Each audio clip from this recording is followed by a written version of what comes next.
far you have come on your own, but never alone. Through the rain and through the shine, here's your moment, it's your time. You stood tall and now you see, standing in your destiny. 100 women growing strong. 100 women where you belong. You stood tall and now you see, you have reached your destiny. Woman, woman.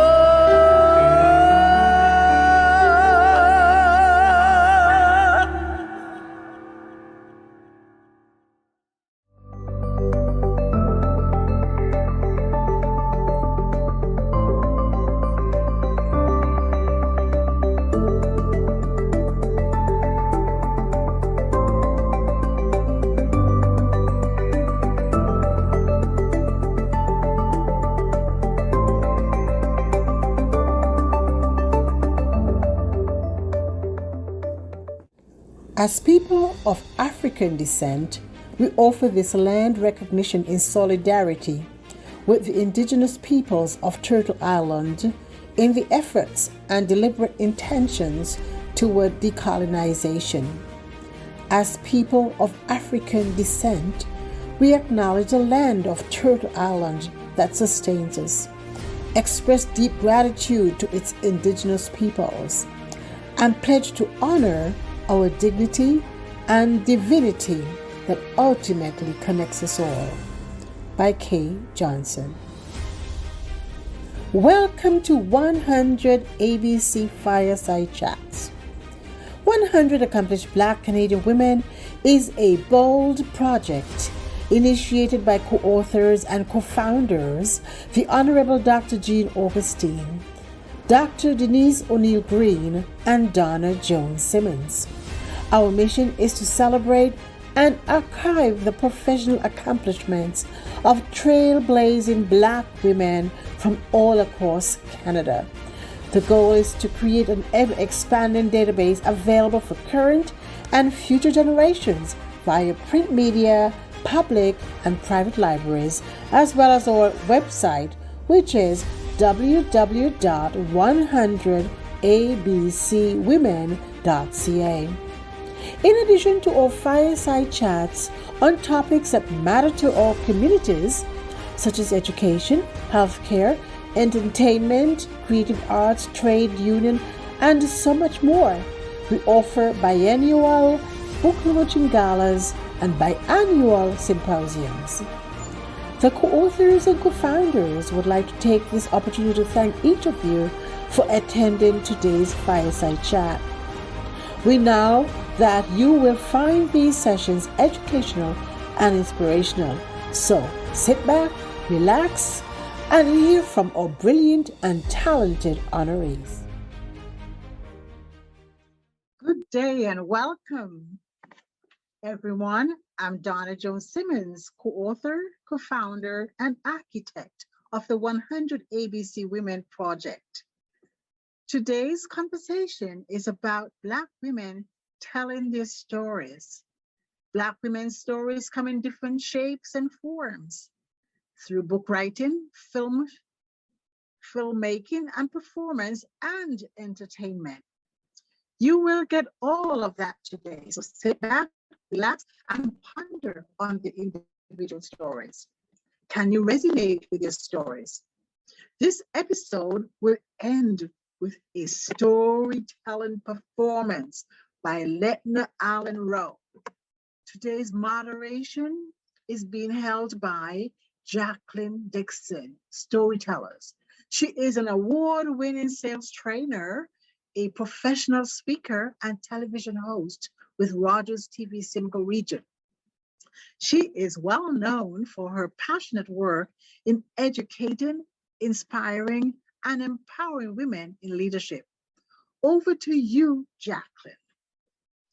Thank you so much for that fabulous intro, Donna, and welcome to all of our viewers today to what we know will be an outstanding edition of 100 ABC Woman. I am absolutely privileged and honored today to be the host for three fabulous storytelling females that are going to be sharing, some of them, their lived experiences and their art with you. I believe that storytelling is an art. It's an art that has been handed down in our culture from generation to generation. And today we're going to have three different takes on how storytelling is done and how it is best showcased. Our two guests that we have available today to speak to is Andre Nicole Vernon and, of course, Shelley Jarrett, two award-winning storytellers in their own right. I want to start with you, Andre. I've had the privilege and honor of knowing you and seeing you blossom into this incredible female, powerful female over the many years that we have encountered each other. And it is a treat today to be able to listen to your journey, to your personal story, and have the viewers get an insight into your background and knowledge. I want the viewers to also get an appreciation for you, much in the same way that I have. So I'm just going to read a snippet of your background so that they can get a full understanding. Andre Nicole Vernon is a thought leader at the intersection of education and social justice. She has her BA and BEd from York University, an MEd in curriculum and from the University of Toronto, and is currently in part 2 of the principal's course at the University of Toronto.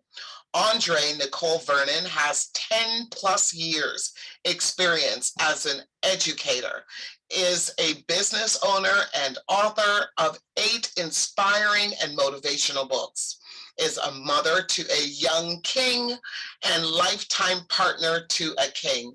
And of course, one of her greatest, most recent accomplishments is that she is a breast cancer thriver. Thank you so much. So Nicole, without any further ado, let's start the storytelling. Let me ask you a question. Sure. How has your most recent story been used to inspire others to help take action and make a change? Right. Well, first and foremost, I want to just say I am humbled and honored to have been chosen as one of the honorees for the Accomplished Black Canadian Women. And thank you so much for that introduction. And yes, we have crossed paths before. And so in terms of the most recent journey that I've gone through, as you had said in the bio, there are 3 that were birthed out of this experience. In 2019, I detected a lump. And then I was diagnosed with invasive ductal carcinoma, which is breast cancer. I went through a mastectomy, reconstruction surgery. So if you were to speak with my family members, it was from 10 a.m. till around 4 p.m. I was in surgery. I had to get a tissue expander in, and every 2 weeks it would be filled with saline water. I went through chemo, I went through radiation, and if anyone knows me, everything is always done homeopathic or naturopathic, the natural way. And so I was going to denounce that, but I was told by loved ones to move in wisdom.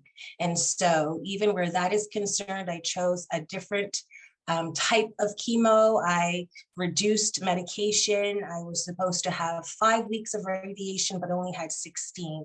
However, through all of that particular journey, I was still able to smile. I still showed up.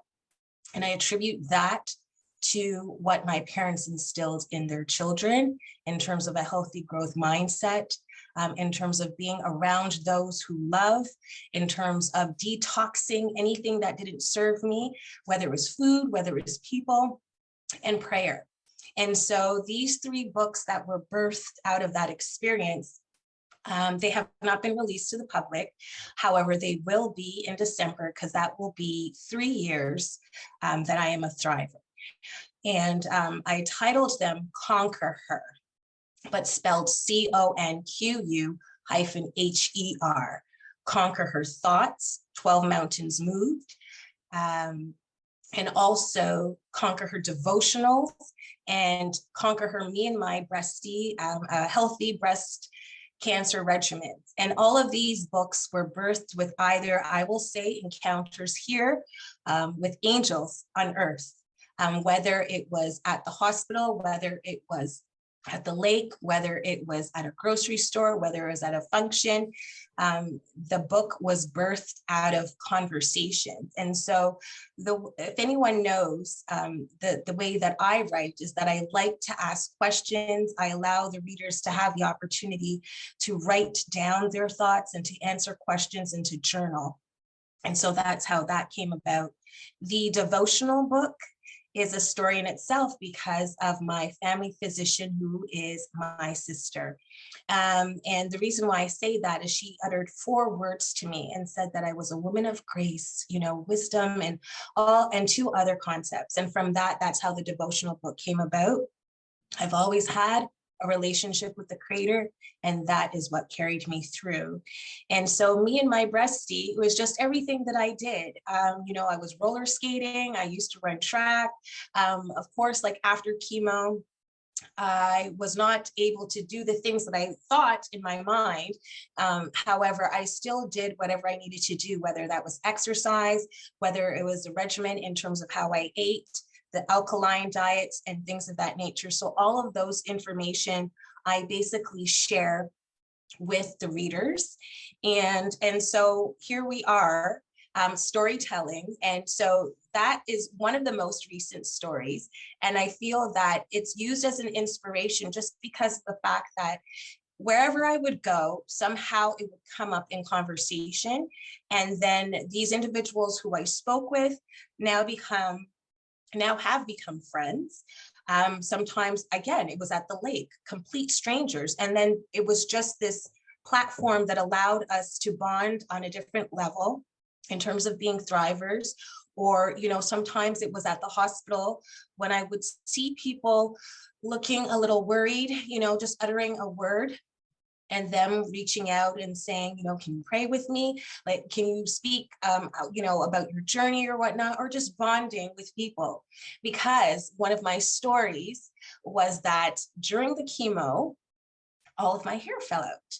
However, I was still able to look into the mirror and say, you are beautiful. I am premised on excellence. I am built to empower. I am created to inspire. And those 3 phrases are normally what I use when I go and speak. And I truly believe that I am God's masterpiece. And I felt like I was his palette. And I got excited when I would see one part of the hair growing back and the other part growing back. And so it was the same kind of story where I have my scars. It's just a reminder to say, I went through the valleys, I embarked upon the hills, and I've seen the mountain peaks. Hence the reason as to why I say Conquer Her, 12 Mountains Moved, Conquer Her Devotionals, I Got This Mountain. Because the reality is that we live in a world where we're not void of those valleys. However, when we turn our frame of thinking from something negative and use optimism, it's easier said than done. However, that is all I've ever known. And so those valleys, as my father, who I know is watching, and my mother, who is watching, my son and my partner are watching, is that those valleys were lessons. The things that are falling off in the gorges are being able to be used. And then the hills, I was equipped a particular way to navigate through those different, elevations. and then again with the peaks. And so I'm excited for whenever that will be released. And, you know, as Ms. Jacqueline had said, we've crossed paths before. So another story is like when I ran in the election in 2018. You know, some of you will say politics or politricks. And so that was for trustee, and we're in regards to where education is concerned, just wanting to delve in and to do something differently, to have those voices that are silenced. And so the same thing is with our stories, you know, we need them because of the fact that it helps other people, you know, be empathetic. It helps other people provide them with how should I say, solutions, and you know, just allowing them to know that they're not alone in this journey that we call life. And so that is why I believe stories are so important, because we build these stories based on our experiences and what happens. And then it's so powerful when we tell these stories. Thank you.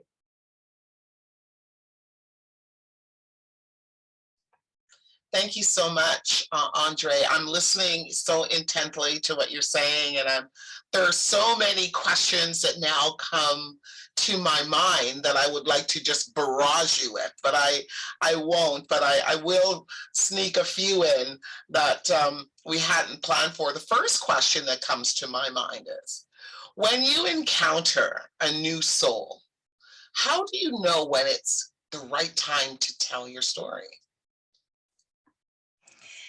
Well, there are seasons. And for me, I love all of them, and they're very symbolic to our lives.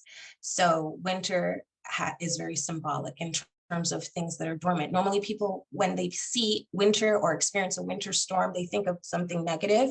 However, those are the times to reflect upon whatever you have been faced with, and, you know, getting ready for the spring, which is a sense of renewal, being refreshed and renewed and restored. It's growth, it's birth, it's, you know, rebirth, it is thriving. Just as how where fall is, you know, whatever you reap, you will sow, you know, and just getting and getting prepared for the winter and summer, you know, just symbolizing joy and happiness. But more importantly, where the winter is concerned, it's like you feel as if you were probably alone. However, if you were to ever, and I know we've all walked in snow, we've driven in snow when it's freshly fallen, when we look around, there are footprints. And if we didn't know the poem of footprints, then we are also reminded that we're not alone. There's so many different individuals and people that we can move towards. And again, which goes back to one story. You know, perhaps you can't be there physically, but you can read. And with technology, we can do so many different things, whether it's webcasts, whether it's the YouTube, whether it's online books and things of that nature that allows us to feel a sense of relief when there are moments of fear, where there's moments of feeling worried, when there's moments of feeling anxious, you know. And so in regards to your question, Miss Jacqueline, when is the time right? My family is, I'm very close to my family. And so those individuals who I mentioned, we always have conversations. And other times you feel when it's right. And sometimes it can't make any sense. However, when you have a relationship with the Creator, you are nudged. And in those moments of silence or being still, you hear the direction that you are supposed to take, or what you're supposed to say, or what you are supposed to do. So even as you had read in terms of the bio, me just embarking upon this principalship, I ran away from that since the early 2000s.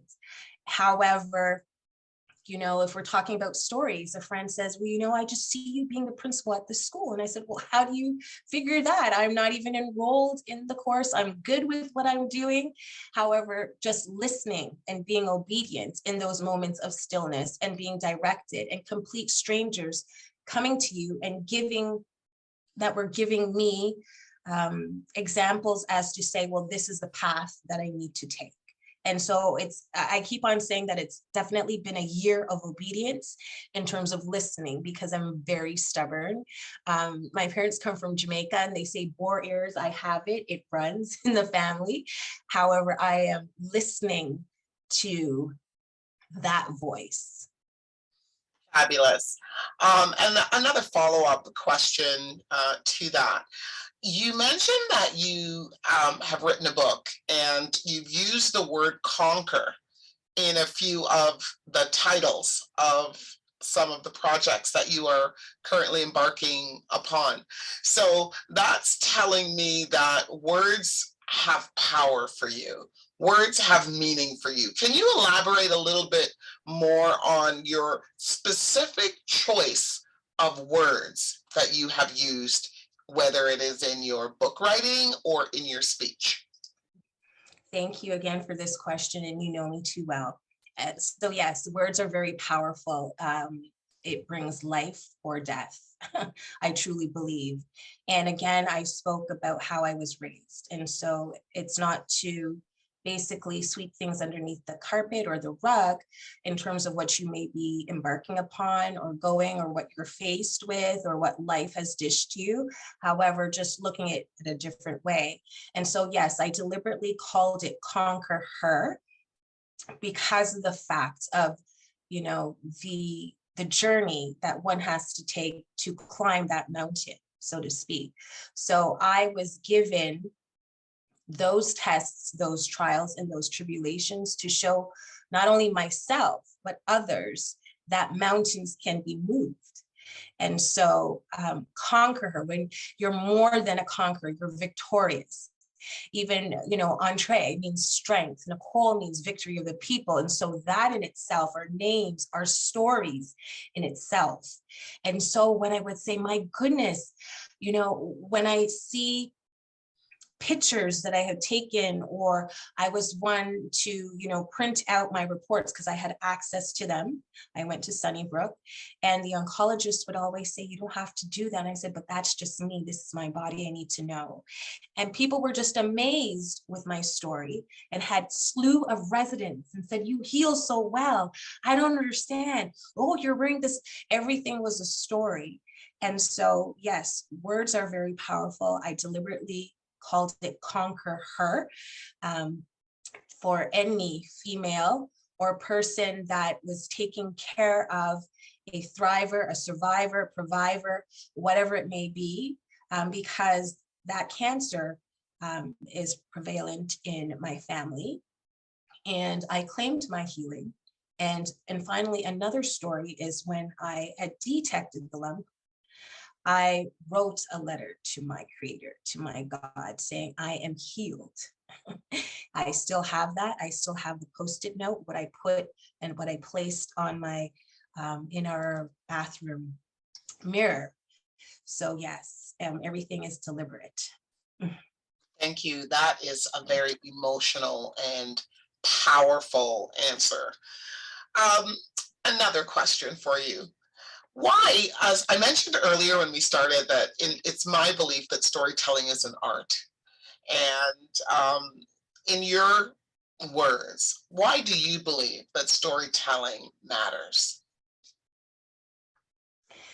I believe, thank you so much for that question. I believe that storytelling matters because everyone has a story.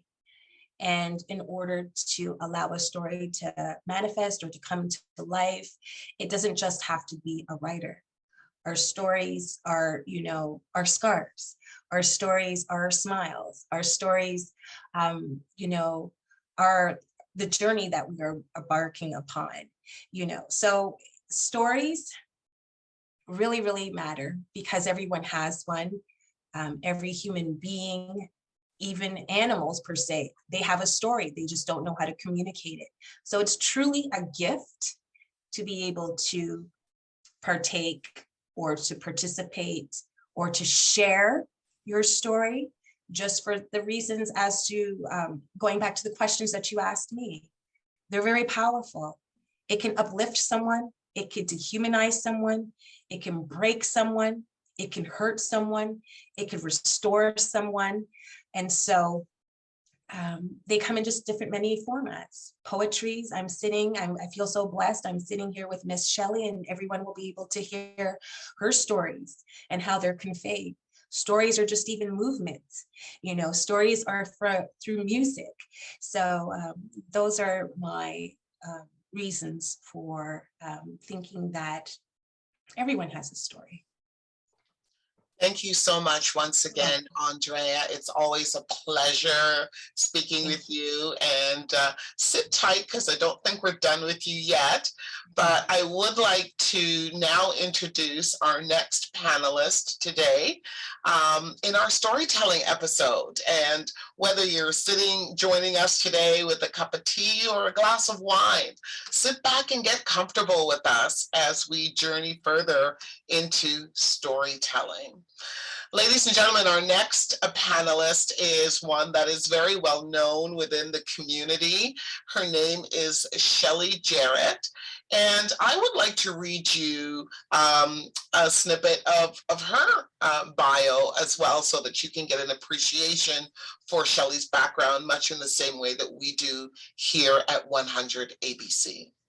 Shelley has been featured on several print media outlets and mainstream TV, including CHCH TV, to talk about her journey of producing What About Us documentary and most recent training course, The 5 Rules for Business Success. Shelley is a board member of the prestigious Art Gallery of Mississauga, advisory to the board of Canadian Centre for Women's Employment. Shelley has merged her passion for community development and the creative arts, a lover of storytelling and social justice issues affecting our community. In 2019, Shelley produced her debut film, the award-winning documentary, What About Us? 8 women from 5 major cultural backgrounds tell their stories of truth from Me Too and beyond to gender-based abuse and harassment in diverse locations. She has added a weekly podcast to her roster of work. Shelley has won numerous awards over the past 10 years, in keeping with her goal of rising awareness. Welcome to the storytelling episode today, Shelley. How are you? I am fabulous. Thank you so much for that very warm, long bio. Sometimes it amazes me when I listen to it, but thank you so much for having me here today. I'm truly excited to share some of my stories and stories that my grandparents told me from many years ago. It was always a pleasure going to visit my grandma because, you're going to hear the stories of family, who your family is, and uncles and great uncles and all that stuff, right? And so it pretty much started at that time. I fell in love with just listening, right, to those stories and connecting with family. And so in later years, it became my mom, that when I visit my mom, all we would talk about is uncle this and uncle that and what they did, some of the good things they did, some of the bad things they did. And this is how we get a sense of our values and who we are, and and how we project ourselves. And so I have a love for the creative arts, but never knew where it would take me, right? And so we find out that telling our stories and uses our voices to affect change is extremely important. And now we have all the resources around us to be able to do that. And so here comes 2019. I'm a publisher for a magazine, of course. And so when the Me Too movement broke, I had no idea what Me Too was at that time, but I knew it was something that was affecting women. And so I did some research. And when I found out what it was about, I thought, oh my gosh, really? I need to tell these stories. Because as you know, when Me Too happened, they were primarily talking about women in the entertainment industry, high profile women, Caucasian women, women in the political arena, and nobody was really looking at our marginalized and racialized communities. And we know for a fact that these things were happening. So I took it on to myself to, I first of all ran an article in our publication in early 2018, and it took us 11 months to do the documentary. And when I read the stories, it touched my heart so much. I said, you know what, this is just a magazine, but we need to bring these stories to the forefront, to a bigger platform, so that more women, more people can hear about these stories. And they were so important to be told. Like I said, these are happening in our community, and we know by telling your story, it heals others. And so that's what happened. The women agreed to tell their stories on a mainstream platform, a big screen. And these stories, as you know, is very sensitive. Domestic violence, all forms of violence against women, workplace harassment, sexual assaults, child molestation, like all of it. And we know these are very negative stories, but these are stories that create healing for others, because once you start telling your stories, other people would get the encouragement to tell theirs as well, because we want, healing is such a sensitive topic, right? And so, yeah, so that's what happened. We interviewed many women.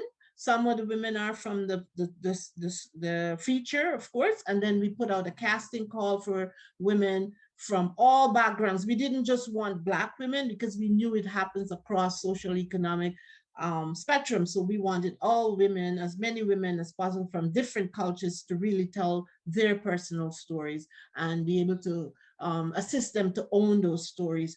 And we put out a casting call, and to our amazement, there were so many women, but we had to like cut it down to the 5 major cultural backgrounds. So we had a woman from, like, you know, the cultures that we can, you know, cut right away. And so, yeah, so that's what happened. They told their respective stories. It was so touching. I mean, a lot of tears, you know, because for me, those stories touch me very much, because I'm thinking, how could one human being treat another human being in this way? I could not believe it. So I got really the bug. It was my first film. I always have the ambition to tell stories, but had no idea in what form or what happened. This just like happened, and it had to be done. And so, yeah, we did. It took us 11 months, like I said, and over 30 hours of filming, but we really had to narrow it down, because these stories are so intense and so long. You want to cover it all, but as you know, in filmmaking, you can't. And yeah, the documentary was just before COVID. It happened. We were just about going across Canada with the documentary, and then COVID happened. And so, yeah, so we did the documentary. It went on it went to many film festivals, of course, and we received quite a few awards, to my amazement, because it was told so raw, you know, and a lot of people can connect, a lot of women can connect with these stories. So I think that's what hit people, and people wanted more, and they wanted to see it. And everybody that sees it, they always have to have their tissues nearby, because it's a lot of hugging and crying and healing taking place. So I felt really good that I was able to use the skills that I had to, so that women can tell these powerful stories. And we continue to tell the stories, and there's so many more stories to be told. But as you know, finances is a challenge, of course, because these films and documentary cost a lot of money, really. And it was so powerful to tell. I could not wait to get funding. I used my own funding. We used our own funding. We gathered the professional people. I am not a tech person, of course. I am just an idea person. I'm a storyteller. I know how I want this, and this film specifically is so sensitive. It's not any and every person can really film it, or even, you know, it had to be a woman that directed it, of course. But I knew how I wanted to present it.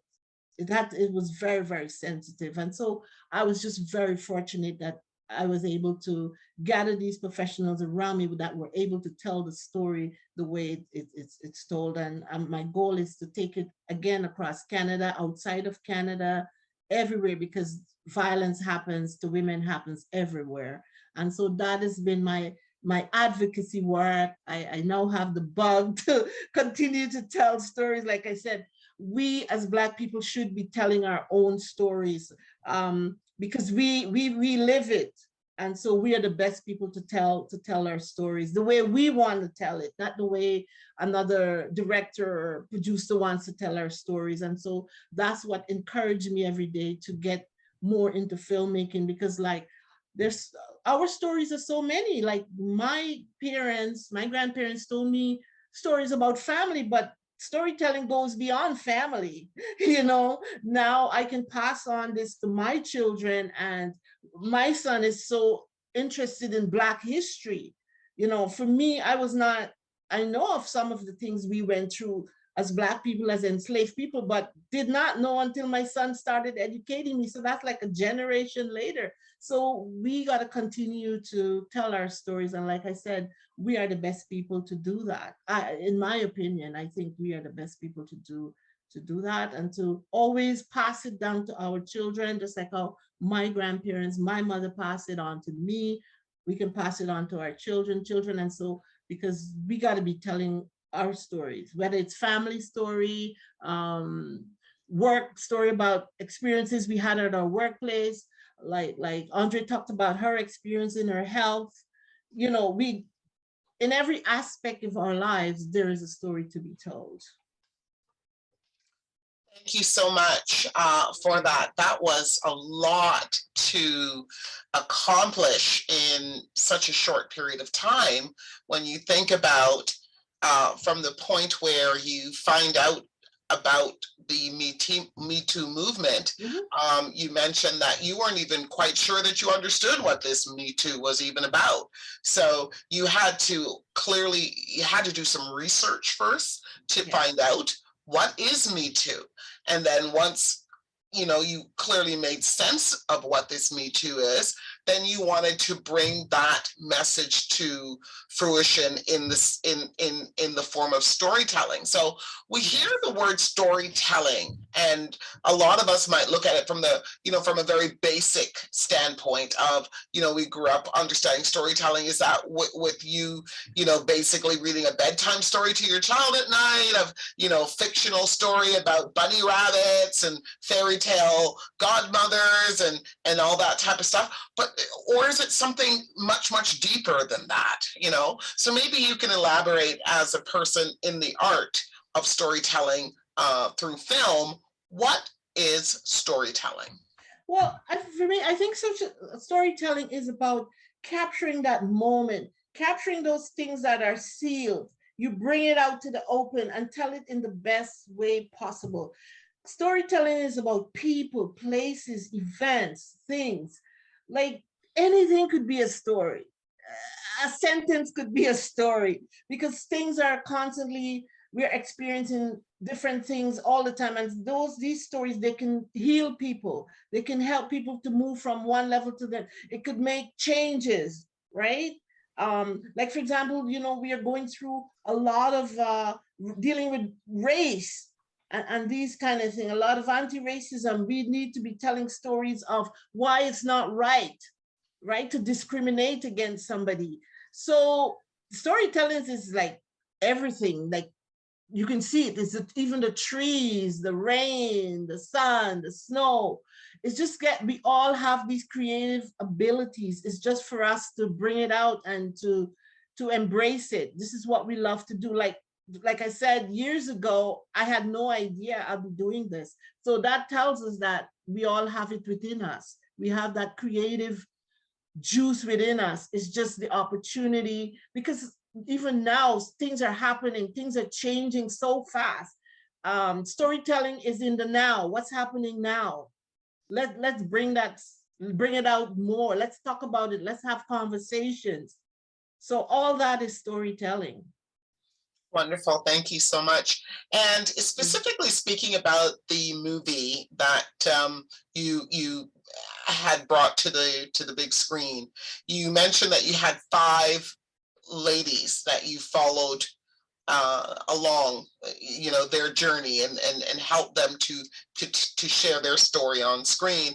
How long did it take for you from the concept to the actual production and delivery? Did it take for you to bring that to the big screen? Okay, thank you for that question, Jacqueline. Yeah, actually there were 8 ladies from the 5 major cultural backgrounds. So like we had somebody from India, we had somebody from Jamaica, we had somebody from Barbados, different women, different cultures, different like that. And so it took us 11 months. We started in 2018, November 2018, and it was completed early 2019. Yeah, so it took us 11 months, like I said, over 30 hours of filming, because we wanted, because this is so sensitive topic, we went to their homes. They first of all came to my home because I did not know any of these women, right? These were women in the community that we put out a call. One of our writers from our magazine did, because I asked her to do the research after this Me Too hashtag broke. Talk to some women across Southern Ontario. We don't just want, like I said, Black women. We want all forms of all women from different backgrounds. And she went out and did a marvelous job. And they wanted to tell, and what I liked about it, the abuse was so diverse. Like I said, there was child molestation, there was sexual assault, there was harassment in the workplace, there was domestic violence, and all these stories were so horrific that, wow, we know that it's happening, right? So, and 11 months preparation, it takes a lot, because like I said, these are women that, because I didn't know them, but I have background in social work, because I have a social work degree. So I knew how to listen. And sometimes all people need is for you to listen. They don't need advice. They know exactly what to do. But if somebody can listen and empathize with what they're going through, I think that's one of the first stages. So my social work skills stepped in, and all I did was listen. But instead of meeting them in a coffee shop or something, they came to my home, which is the first stage, very comfortable, you're safe. And then that way I got them to open up and tell me their story. So we did some initial interviews and we broke it down, to some questions, some specific questions to get the answers, specific answers that we want. So it takes a little bit of experience to know how to form the question to get the kind of answer that you need. So that takes some experience. I had some help with that. Because I personally did not want to do the job of interviewing them. I was there on set to listen. That my job at that time, even though I'm the producer, I have to step back and let the professionals do their work. So someone else did the interviewing the right way that I wanted the answers, because like I said, it had to be very specific and very to the point, and the women have to feel trust. I mean, the one thing that I got out of this is that you got to develop trust. How that happened, I don't know, because I did not know the women, but they trusted us. And like I said, the first stage is making them comfortable and safe. So we got the information, and then we went to their homes where they're comfortable, their environment, and that's where we did the filming. So within one day, we went to the 8 different homes, 7 actually, because one person, we found her after, and then we went to her home at a later time, and we got the information that we needed, and then passed it over to the cinematographer to do their part. So it was a good experience for me, beautiful experience. It's my first time, but I learned a lot, and I learned to listen a lot. Those listening skills are very important dealing with these kinds of topics. So Thank you. and I'm sorry, and it's like I'm sorry, I was gonna say it brings up a lot of issues, a lot, and you have to be able to know how to break it down and how to manage it. Yeah, it's very sensitive. Right, and it does sound like the stories that were chronicled in your movie were all highly sensitive matters. Yes. And the trust factor clearly had to be front and foremost Yes. in order for them to want to not just share it with you, but to share it with the world. With the world. Because now, it becomes, this living, breathing piece of art. Yes. That is going to be shared right across the globe. Yes. So that the kudos to you for being able to allow them to feel that sense of comfort and safety Yes.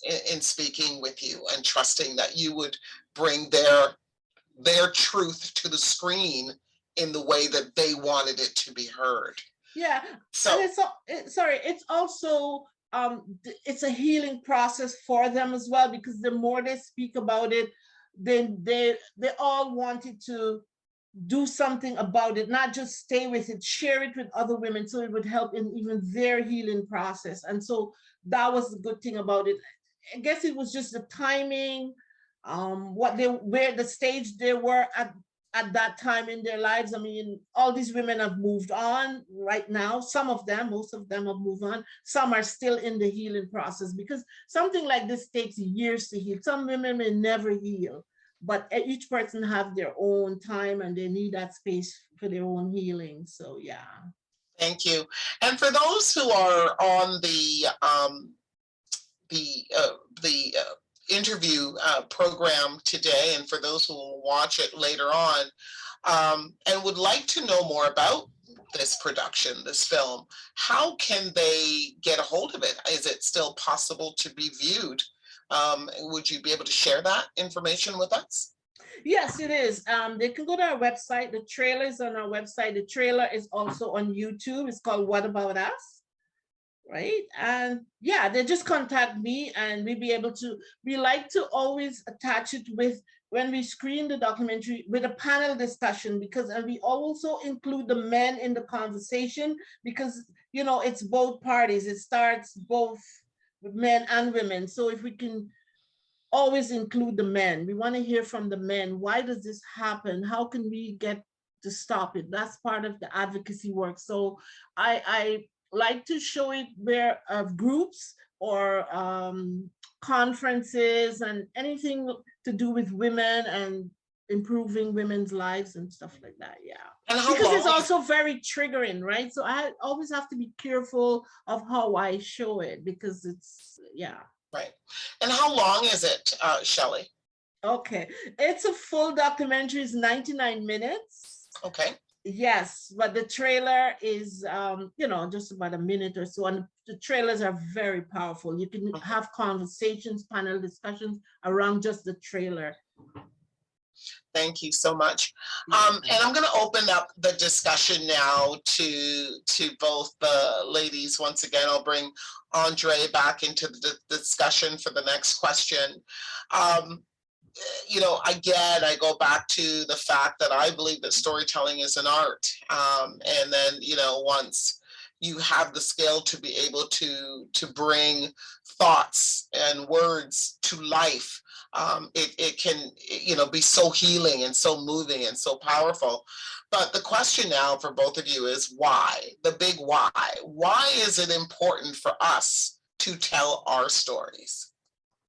And we'll start with you, Andrea. Okay, thank you so much. And so it's very important for us to tell our stories, because for the same reasons we have been discussing today's session or webinar, it promotes healing, it educates, it elevates, it empowers. They are pieces of information that can heal, that can allow someone to be calm, to allow them to know that they are human and they are going through these particular daily liberties of life. It's very important for us to continue on with storytelling, because of the fact that they are guides. They are guides to life. And we always don't have the correct answers or know all of the answers. However, there's someone who has gone through something that could possibly provide an answer or allow you to gain insight into that. And so even when Miss Shelley was talking in regards to, the whole discussion where race is concerned, where anti-racism is concerned, and all the millions or billions of dollars that are out there now. And so I'll just speak in terms of education in that story and my students, giving them that platform to allow them to amplify their voices and just educating them in terms of, okay, well, what's the difference between equality? What's the difference between equity? What's the difference between liberation? What does anti-racism mean? Okay, you're saying this, so what does that mean? And so they too have a story. And so just allowing them to know that they have that power within, it's always been there, but just allowing them to have that platform for it to come forth. And so that's why it's very important, because they are our future and they're becoming educated. And they teach me as much as how I teach them. And they elevate each other. And it's just a beautiful thing to see once they know their stories or given the opportunity to engage in stories, whether it's of other individuals, and then gaining that knowledge and breaking down ignorance. And so it's very informative. Telling your story can allow you to develop a sense of relationship with God, with the Creator, or in terms of spiritual. So it's just very important to also hear those stories that are based socially, emotionally, physically, mentally, spiritually, because we all have that particular story. And so that's how I would answer that question. Another fabulous answer. I have to totally support that. In many cultures, if you really look at the art of storytelling, and before formal education was even put in place, storytelling existed. And that was the only form of education that there really was. It was storytelling. So the storytelling is what has raised nations, and it's built leaders. Far before the formal education process was even put in place, there was storytelling. So it's such a huge, huge topic, and I'm just so happy that both you ladies are here to share the different perspectives of storytelling today. Shelley from the perspective of being behind the lens, and you from the perspective of having your lived experience with your own personal journey. But again, the same question to you, Shelley, why is it important for us to tell our stories? Why did you feel it was important for these 8 women to make themselves so vulnerable and go on camera with these stories? Wow. Thank you for that, Jacqueline. Yeah, storytelling is because it's your story. You own that. And sometimes you don't feel comfortable telling it yourself. Some people do, some people don't. Some people want somebody else to tell it in their own way. So again, a lot of listening so that you get it right. And our stories affect change. That's where advocacy come in. And it's the future. Our stories are the future, right? These are things that these are legacies that we're gonna pass on to our children, right? I'm so happy to that my child is interested in storytelling, and from a Black history perspective, because the reverse, I'm learning from him. It's like, where did you get that knowledge from? But if I remember when he was really little, like about 3 or 4 years old, he knew about the world. And I'm thinking, how does this kid know this thing? And yeah, so like I said, and to learn now about enslaved people, it's like I'm glued to listening these things, because these are things that I didn't know. But it gets me really, really excited, because we really should know who we are, why we're here, and where we're really going, and even try to understand what it is that we experience every day as Black people, right? Because that's a whole different storytelling, to be honest. It's a lot, but it needs to get out. It needs to be there. We don't want to die with these rich things that we have within us. We got to let it out. Fantastic. And two questions I want to get to before we get to the fantastic presentation that we're going to be treated with from Letna. Two questions. So we talk about storytelling, and when we talk about our own stories, I don't know how you ladies feel, but there are many times I look at my own story years after having lived it, and quite often by myself find myself laughing, just laughing at my own self, at my own story. That there's been some funny episodes that have happened in my life where you just really get that from the belly laugh at your own self. Have you ever found yourself being the main character in your story and just simply laughing at your own self? Has that ever happened? And tell us about an experience that you might have had similar to that. So we'll start with you, Shelley. Oh my gosh. Oh gosh. There's so many. Some silliness. Oh my gosh. Silly things that I've done and laughing at myself. Okay, something that's very fresh in my mind. It's just so fresh. It's within 24 hours. We just was laughing today. I went to see the movie Wakanda last night and I fell asleep, honestly. And so how could I be so excited to see this 2-hour film? And it just went on a little bit longer. And my husband was laughing. That's a good one. That is a good one. And I mean, you're talking about, you were probably so super excited, you just can't wait. You've been looking forward to the sequel for so many years, only to nod off. Yeah. So that's a funny story. And we've, and these are the type of things that I'm talking about, though, right? That we have actually done in being the main character. I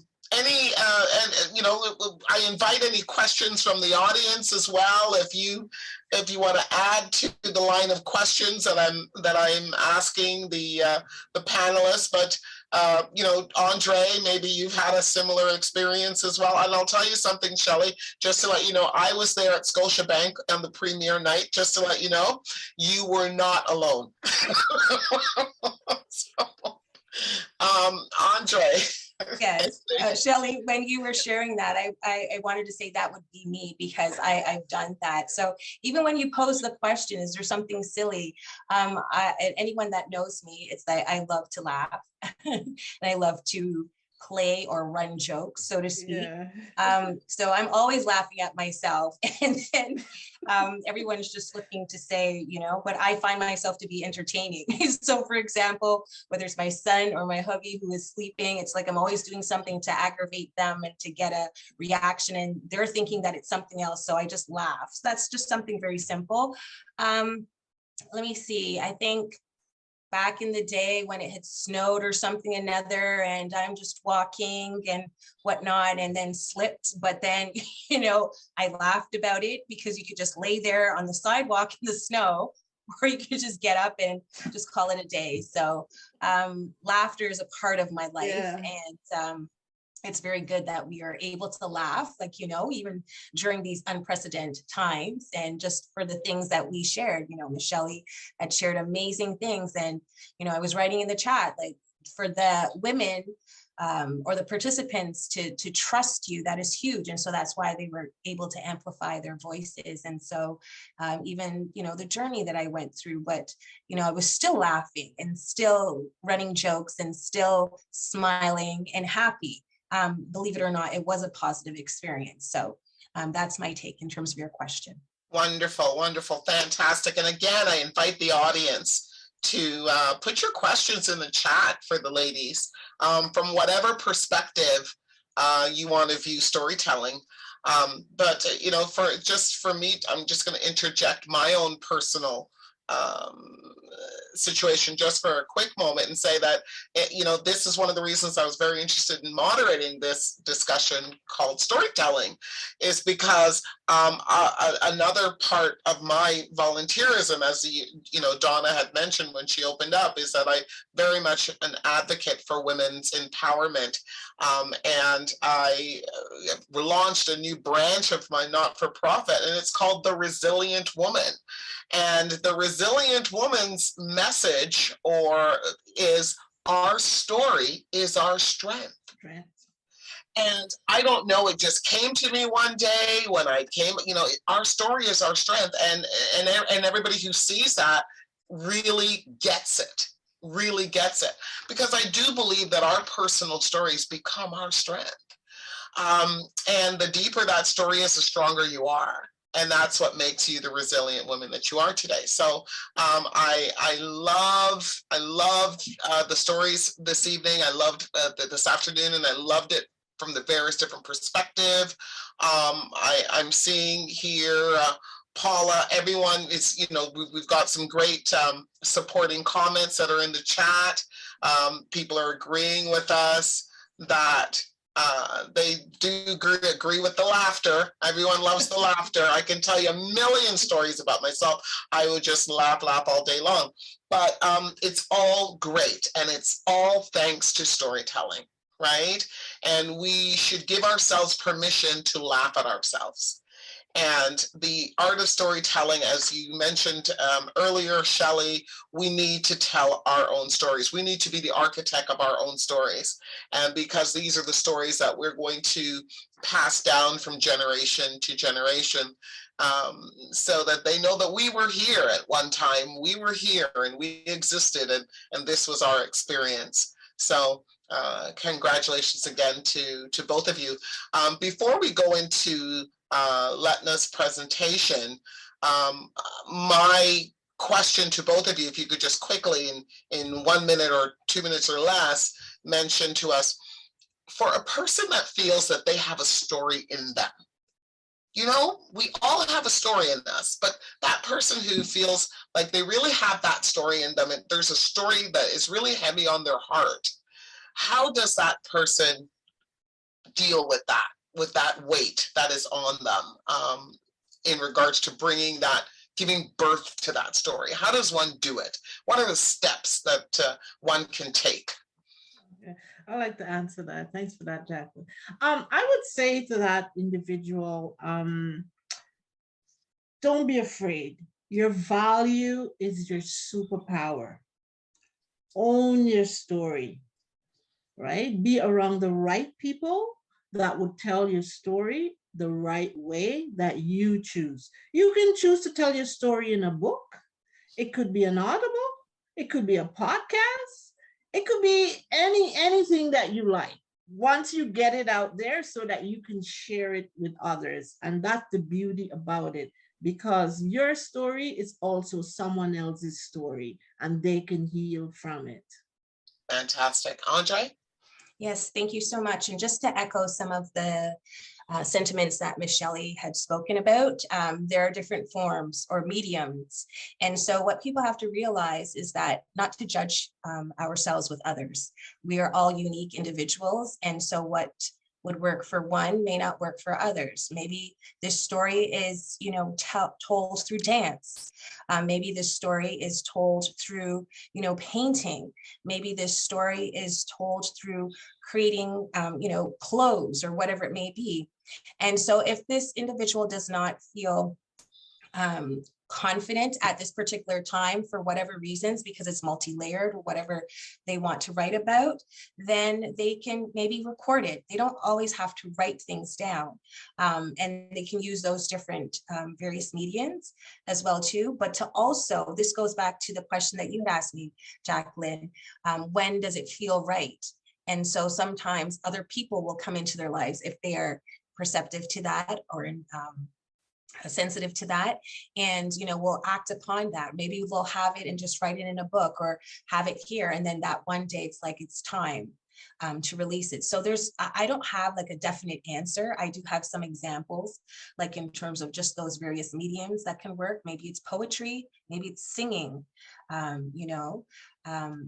whatever it may be, jokes, that's a story. And so just quickly, it's just to end my thought, it's in terms of like the story, they're very informative.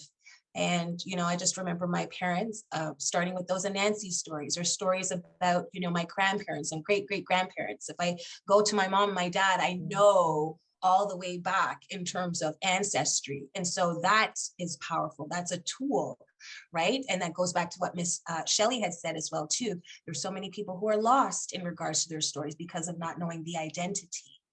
So. Thank you so much. And without any further ado, we have the architect back to join us. And Donna, we've been enjoying the conversation, but please, we are not done yet.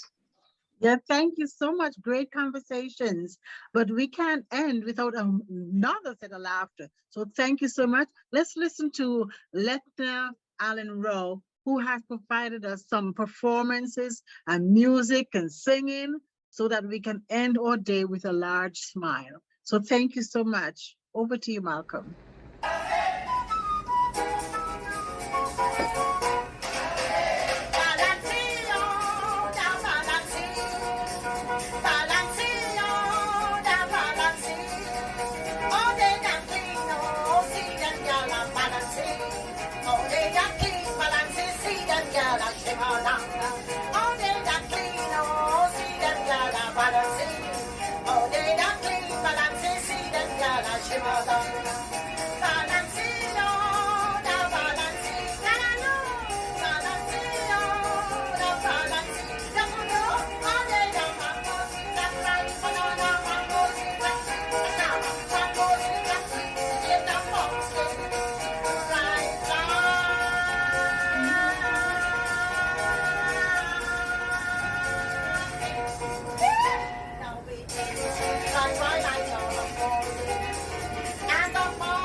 Family no pian pian.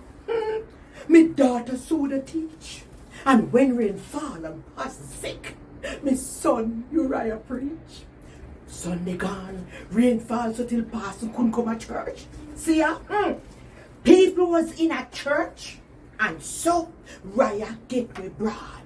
Him climb up on the pulpit, him lean over, and him look down. Him look on all me enemies, and him lash them with him tongue.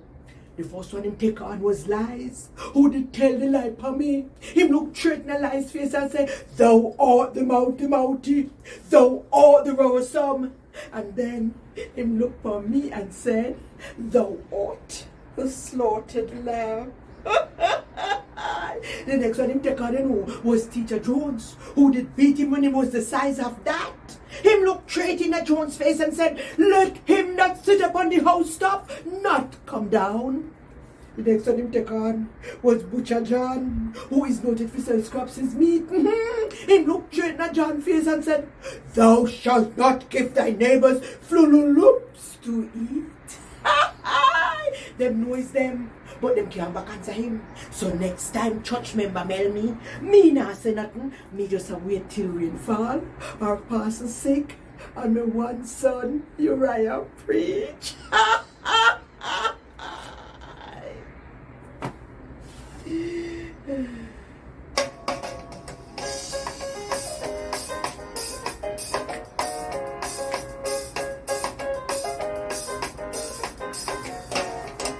This long time, girl, me never see you. Come make me hold your hand.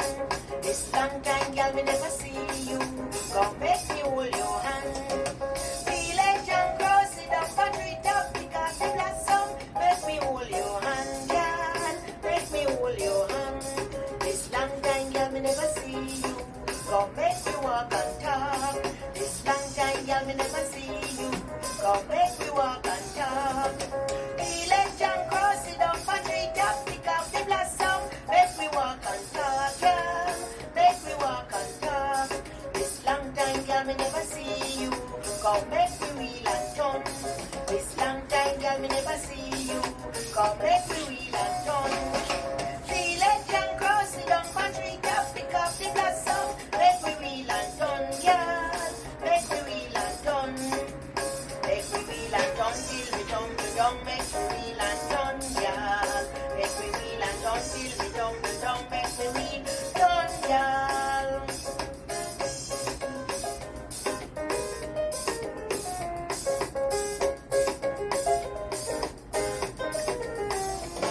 This long time, girl, me never see you. Come make me hold your hand. Long time, girl, me never see you. Come make me hold your hand. Village and cross it up and treat up because the blossom. Make me hold your hand, girl. Make me hold your hand. Long time, girl, me never see you. Come make me hold your hand. Long time, girl, me never see you. Come make me wheel and turn. Village and cross it up and treat up because the blossom. Make me hold your hand, girl. Make me wheel and turn. Make me hold your hand till you tumble down. Make me wheel and turn, girl. Make me hold your hand till you tumble down. Make me wheel and turn, girl. Make me hold your hand. Make me hold your hand. Make me hold your hand. Make me wheel and turn till we tumble down, girl. Make me hold your hand. Make me wheel and turn till we tumble down, girl.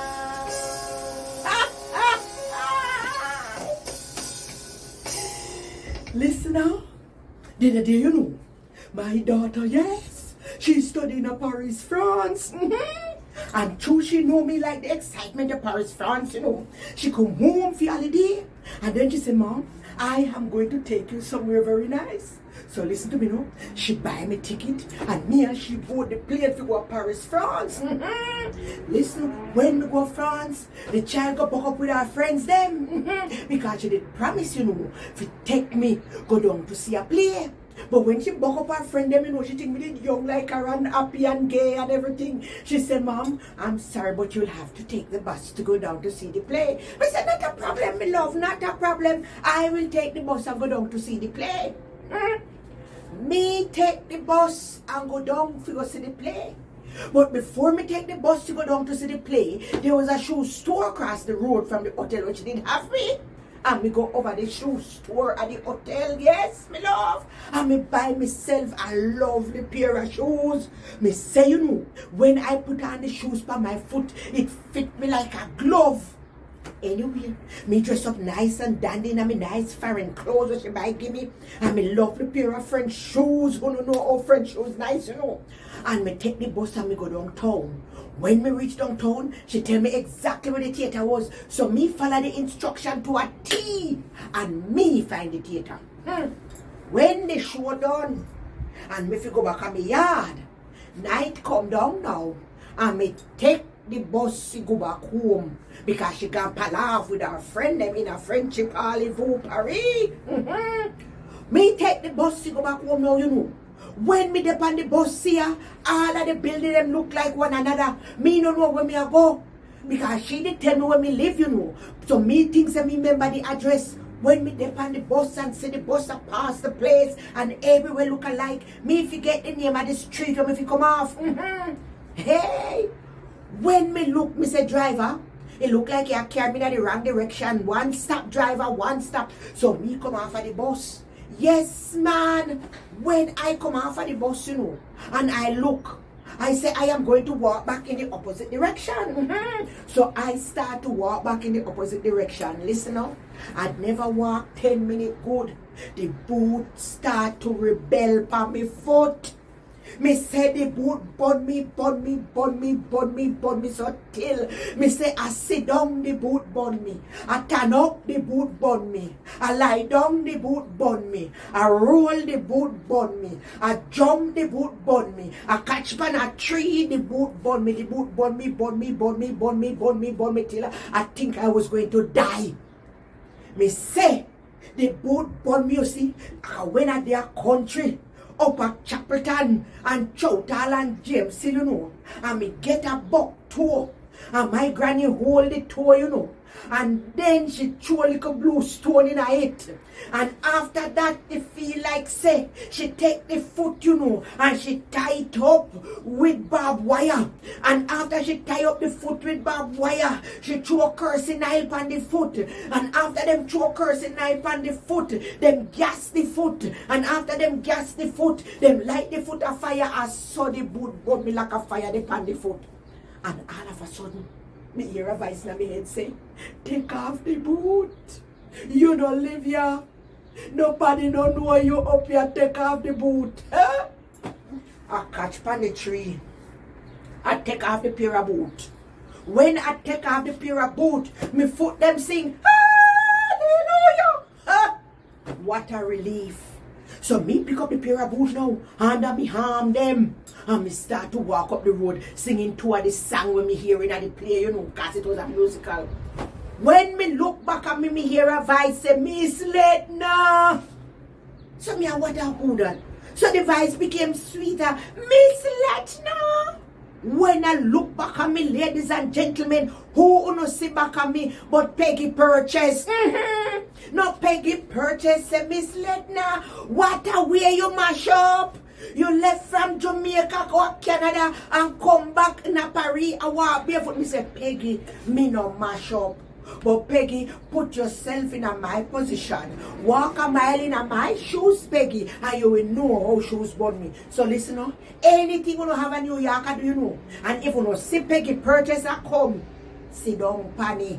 For she will go back, but carry on her name and say she did soon, no, which part she never soon, no, Jack Pandora. Me not choose none.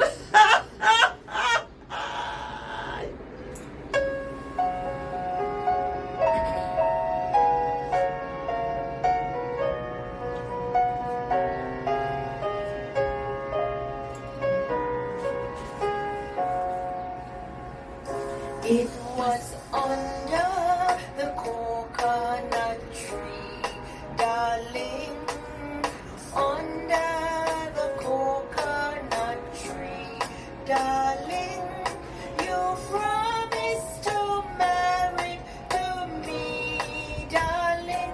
It was under the coconut tree.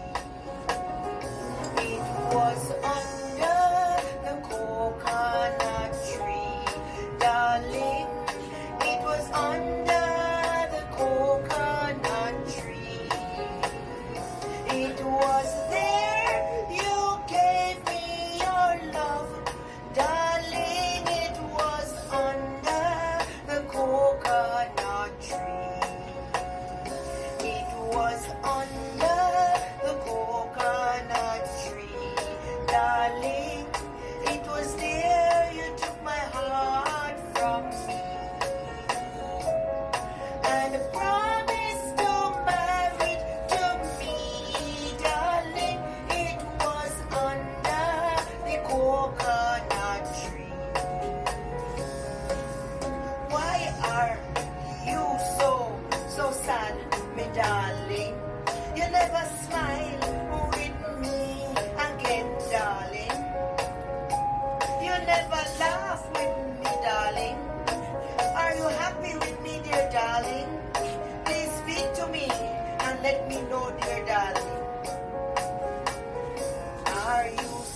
love letter, you know. I remember the day, you know, when I met up for my husband. Yes, man. He write me a letter and me keep the letter, see that me keep it closest to my heart. Yes, I'm going to read that letter for you, you know. And it says, my darling love, my little dove, my dumpling, my gizzarda. I goes for you like a fly goes for sugar. As I puts my pen to paper and my pen nib starts to fly, remembrance remember the first day you catch me eye. You did just come off a tram car, you know. A bus run right past your right ears, a cow swoops past your left ears, and you stand up with fright. Your jaw drop, your mouth open, just like when jackass start to yawn. And my heart go boo boo boo boo, and me know why me did born. Do me darling, do. Don't scorn me right in your ear. No laugh at me learning, for me learning not so grand. So what me can't spell, I will draw. The thing in the corner with the freckles is me heart. And the plate with the yam and saltfish mean that we will never part. You see how me draw the two faces them? One a look for me and one a look for you with the little freckles on them. One is me and one is you. So take which one you rather. No. It's not a cockroach ring this. No, it's not a cockroach foot. It's a finger with a ring. And it mean that me want to marry you. So take this ring, me love, and make a little string. Take this string and make the ring and put it on your finger and send it to me. Make sure you get the right size, for this man is me. So sweet Rose, keep safe, stay away, be sweet and be nice. So stay nice, me gizzardo, me pumpkin pie, me sugar dumpling, me plum. Stay sweet until we meet, and remember, take me heart and carry it with you everywhere you go. I love you.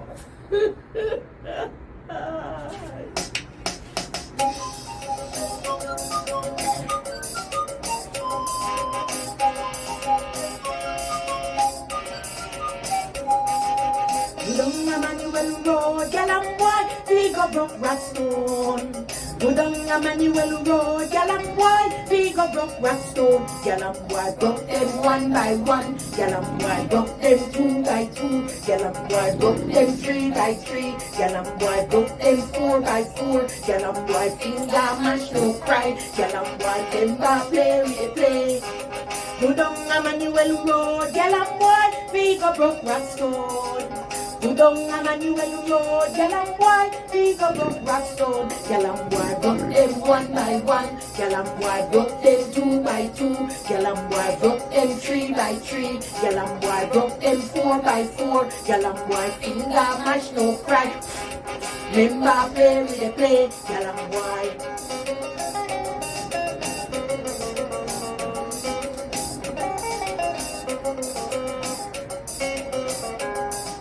Broke them one by one, girl and boy broke them two by two, girl and boy broke them three by three, girl and boy broke them four by four, girl and boy finger mash no. Remember play with the play, girl and boy. Brown skin girl say how my mind baby. Brown skin girl say how my mind baby. I'm going away on a sailing boat, and if I don't come back, stay home and mind you baby. Brown skin girl, stay home and mind you baby. Brown skin girl, stay home and mind you baby. I'm going away on a sailing boat, and if I don't come back, stay home and mind you baby. Slide mongoose, your name gone abroad. Slide mongoose, your name gone abroad. Mongoose go in a bedwood kitchen, take a one in righteous chip. Put it in him waistcoat pocket, slide mongoose. Slide mongoose, your name gone abroad. Slide mongoose, your name gone abroad. Mongoose go in a bedwood kitchen, take out one in righteous chick. Put it in him waistcoat pocket, slide mongoose.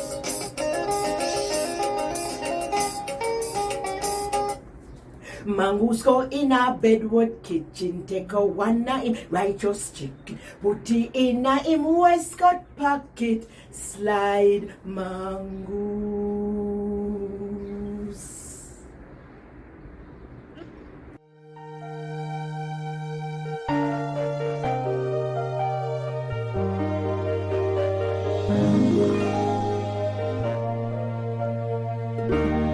Look how far you have come on your own, but never alone. Through the rain and through the shine, here's your moment, it's your time. You stood tall and now you see, standing in your destiny. 100 woman, growing strong. 100 woman, where you belong. You stood tall and now you see, you have reached your destiny.